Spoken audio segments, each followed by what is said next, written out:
all so much.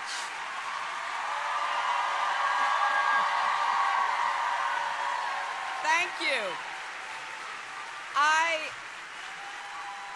I am so excited to be back here in Chicago for this occasion, not only because this is the city I was born in and raised in, but because I really owe a lot to libraries and librarians, and any chance I can take to come and say thank you, I am so glad to do.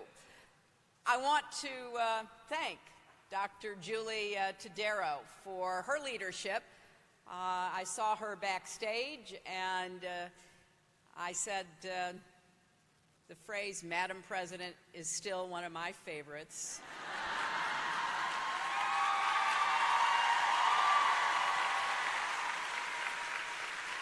And I want to congratulate ALA's new president, Jim Neal, who's taking the helm at such an important moment.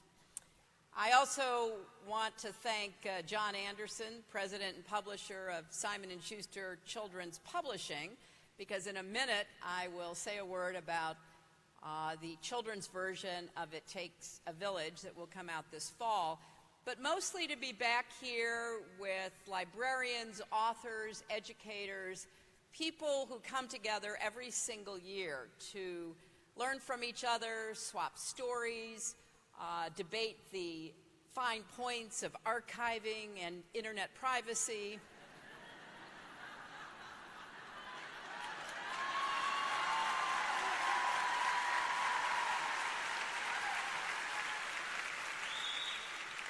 And of course, try out some new apps. And then go home with heavy suitcases bursting with books. What could be better than that? And it's because you love books, and I'm so happy to be in such a gathering of people who love learning, who love to communicate about that.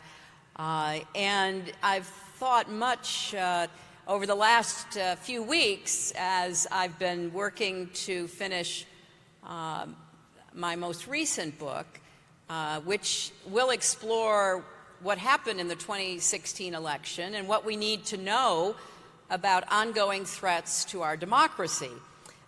So it will also give readers an idea of what it's really like to run for president, especially if you're a woman. And there's a lot to that, not just hair and makeup. But ultimately, it's about resilience, how to get back up after a loss.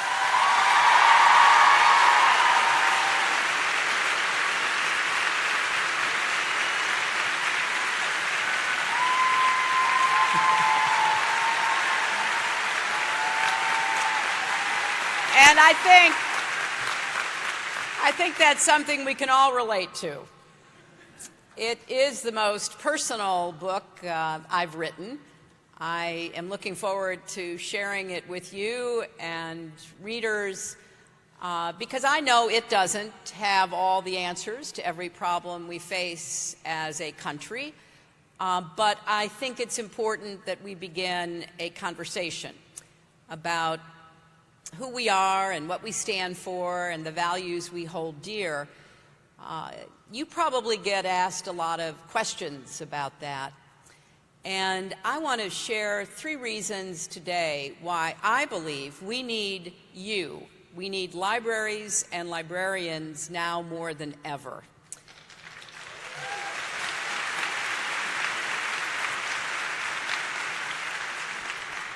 First, reading changes lives. Whether it's old-fashioned books or e-readers, wherever it is, I can remember the first time I got a library card. I was so excited. As a little girl, I was always reading something, from Nancy Drew to Little Women to James Michener. And when I got that library card, it felt like I'd been handed a passport to the world. And over the years, my love of reading has seen me through good times and hard times. After this election, one of the things that helped me most, aside from long walks in the woods and the occasional glass of Chardonnay, was once again going back to the familiar experience of losing myself in books.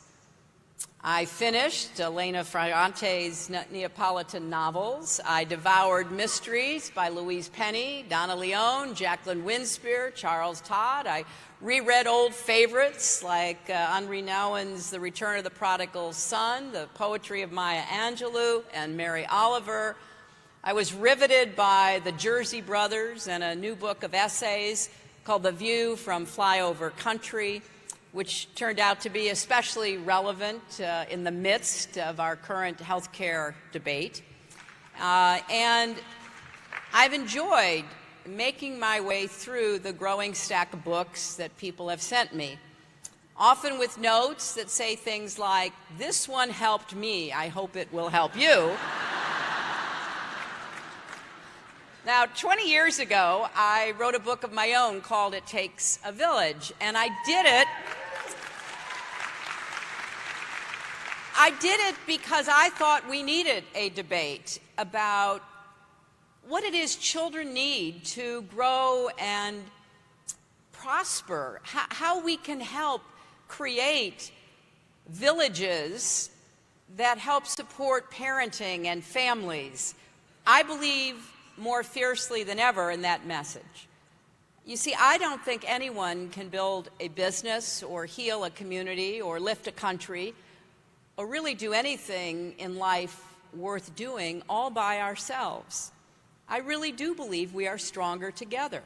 Now, that may not have carried the day in this past election, but I think it does stand the test of time. We have to come together in our communities, in our villages, if you will. And we have to set priorities about what's really important, not the passing fancy on reality TV, but what's really important to us as human beings, as Americans.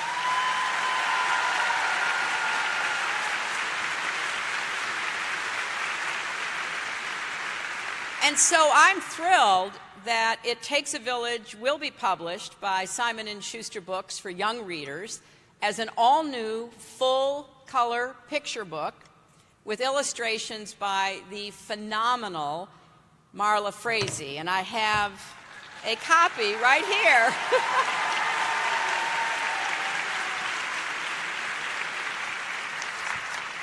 I am obviously excited for you to read it, but I have to confess, I'm most looking forward to reading it with my grandchildren, because some of my most treasured memories are of Bill and me reading to Chelsea when she was little, and now we love watching her and her husband Mark read some of those same books to Charlotte and Aiden.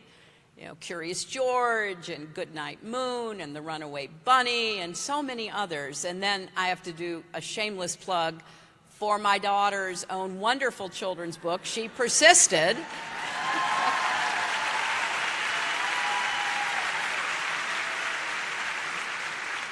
About 13 American women who overcame the odds stacked against them.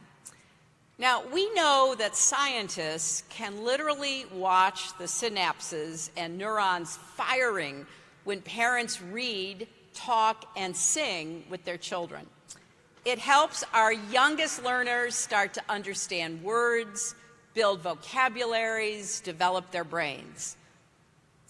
But every day, economic pressures on parents often translate to less time reading and talking and singing with the children in their homes. And statistics show that only about 1 in 3 of low-income children are read to on a daily basis in their first 2 years of life. We know what that means.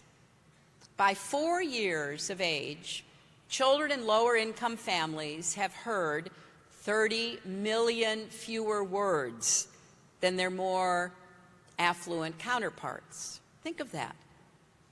30 million fewer words. And because they hear fewer words, they often learn fewer words.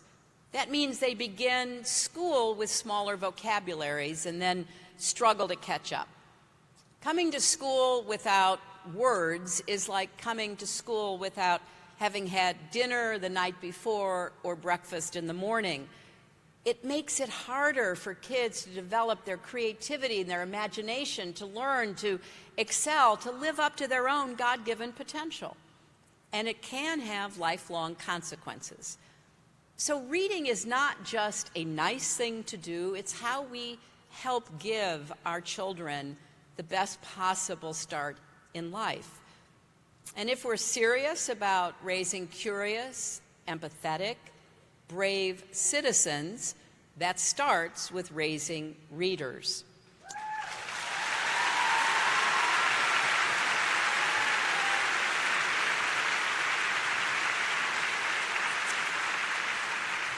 You know, books really do help us understand one another, help us consider perspectives we may not have thought about before, shatter stereotypes, spark important conversations about all kinds of issues. And years of data suggest that reading fiction builds empathy. It helps us put ourselves in others' shoes.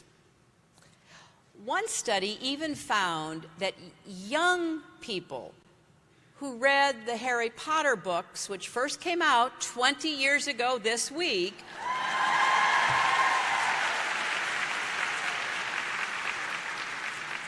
were more compassionate toward immigrants, refugees, and members of the LGBT community. And so it's impossible for me to overstate the impact on children who see themselves in the pages of a book and are introduced to people unlike themselves in the pages of a book, and then are inspired to dream a little bigger. I know I certainly remember scanning my history books for every sentence, and it usually was just one or two, about women in history. Harriet Tubman or Abigail Adams or Amelia Earhart. And that's why I was so thrilled to learn about little 11-year-old Marley Diaz, who noticed there were no characters in her books who looked like her. And she started the campaign known as 1,000 Black Girl Books and launched a national conversation.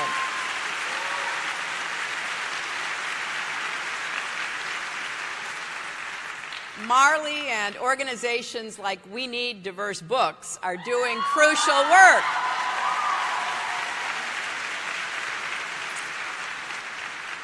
But as influential as reading is, putting the right books in the right hands is only one part of your job. And so that brings me to the second reason we need libraries more than ever, because they are places for communities to come together.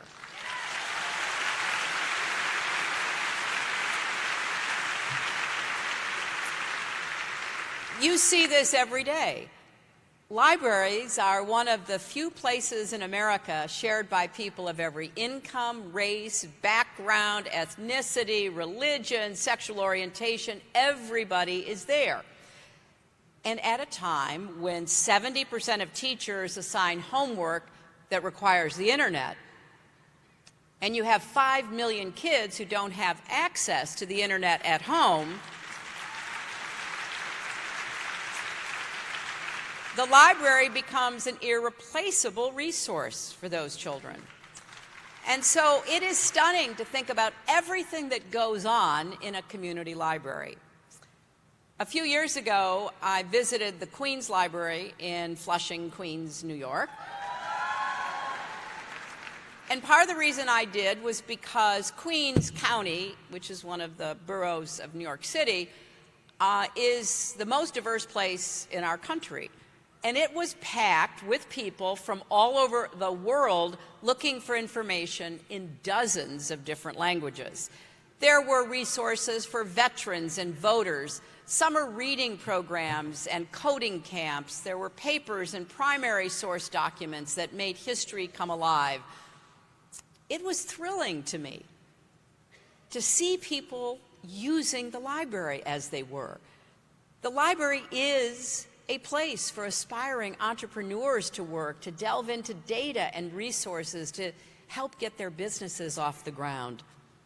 You can drop by so many local libraries for resume writing workshops and job training sessions. And so now more than ever, libraries are a place where immigrants and refugees can come to learn English, to know their rights, to get advice. And for a young person growing up in a small town, the library can be a lifeline, a place to feel supported and to know they're not alone. When an elementary school in Wisconsin recently canceled an event in support of a transgender student because they received threats from a hate group, it was the local public library that stepped up to host a reading of I Am Jazz for 600 people.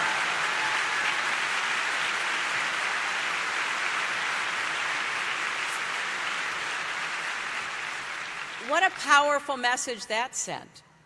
Because as librarians, you go above and beyond every single day to serve the needs of the people living in your communities. I know that many of you read the story this weekend of a 33-year-old young adult librarian in Philadelphia who became trained to administer naloxone, which is the drug antidote that can help reverse heroin overdoses. So when someone collapses near her library, she's the person they call. She has saved 6 people's lives since April.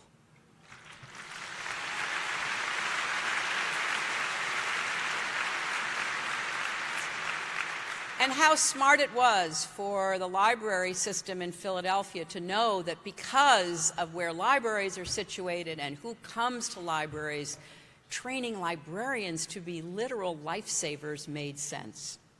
Now that's an extraordinary story, but I bet everyone in this room can point to a time when you may have found yourself in the role of conflict mediator, therapist, or social worker. I can remember my library growing up in Park Ridge, and the librarians were often the only adults besides your teachers and your parents and the parents of your friends that you knew. And so you trusted them to give you advice about what you would like to read. And our elementary school always had one of these reading programs where, you had the segments of the caterpillar. And you'd read a book and then you'd get a sticker or they'd color it in. Or maybe the wings of a butterfly, the same sort of thing.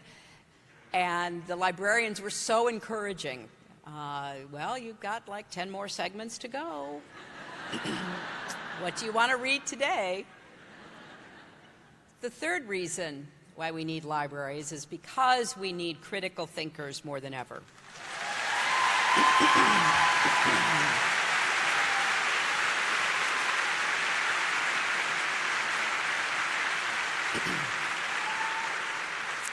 Long before fake news and alternative facts were familiar terms, librarians were teaching media literacy.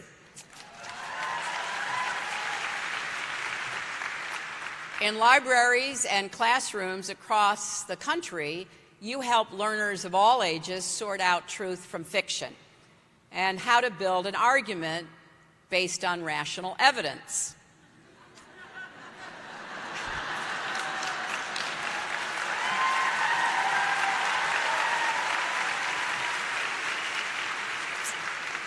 As my predecessor in the Senate from New York, Senator Daniel Patrick Moynihan, used to say, everyone is entitled to his own opinion, but not his own facts.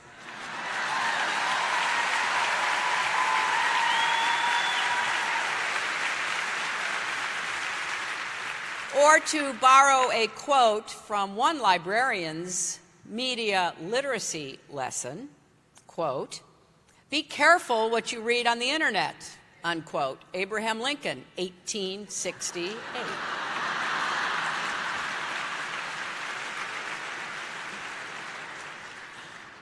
So as librarians, I just want to say what you know. You are guardians of the First Amendment and the freedom to read and to speak.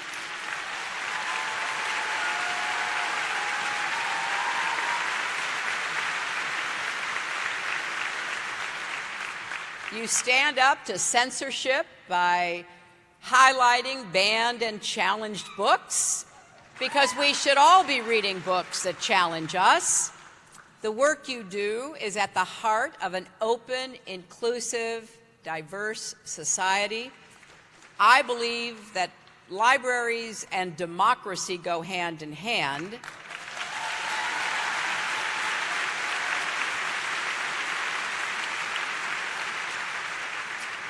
That's why it's so hard to believe that in 2017 in America, libraries are actually under attack from our own government. I'm told that even here at this conference, some of you have had to duck out of sessions to call Congress and urge them not to eliminate federal funding for libraries.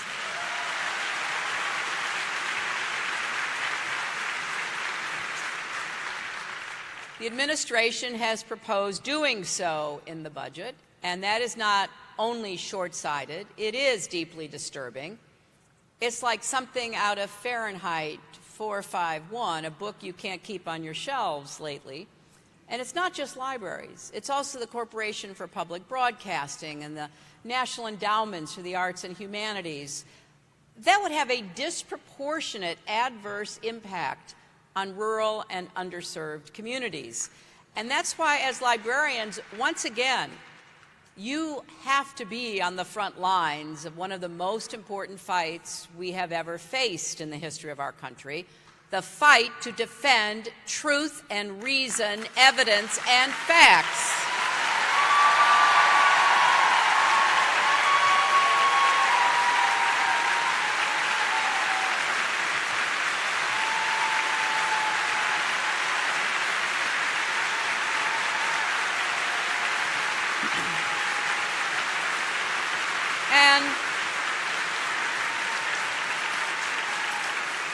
And you have to help us wage that fight, one book at a time, one library at a time, one person at a time.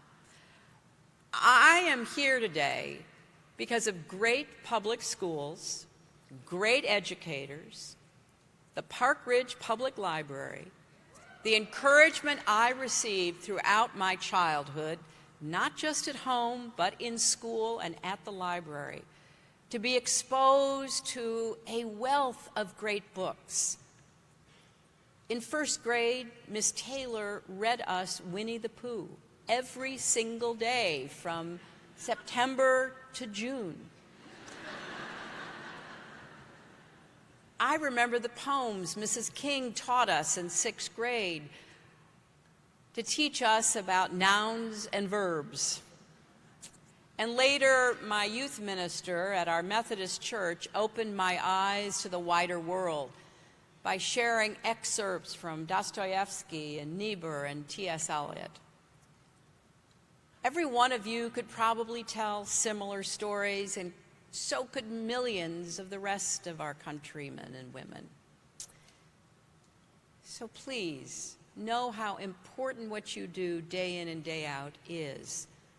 Sparking someone's love of learning, changing the course of a life, standing up for the freedom to read, to learn. Nothing is more important than that in a free society. So even when it's hard, even when it feels thankless, please know you are making a difference. I think we are facing some very challenging times. And we all have to rise to the occasion. This goes far beyond any kind of political party or partisan feeling. It really does go to who we are as Americans, what we stand for, the values that we've inherited and that we will pass along. So I thank you. I thank you for believing in the work you do. I thank you for standing up against assaults on the right to read, to learn, even that which is unpopular and maybe even unpalatable. Don't give up. You not only are standing on behalf of those with whom you work and those you serve, you're really standing up for tens of millions of others who need your advocacy, your voice, your quiet commitment. I'm with you. I know how important this work is, and I look forward to supporting you in the years to come. Thank you all very much.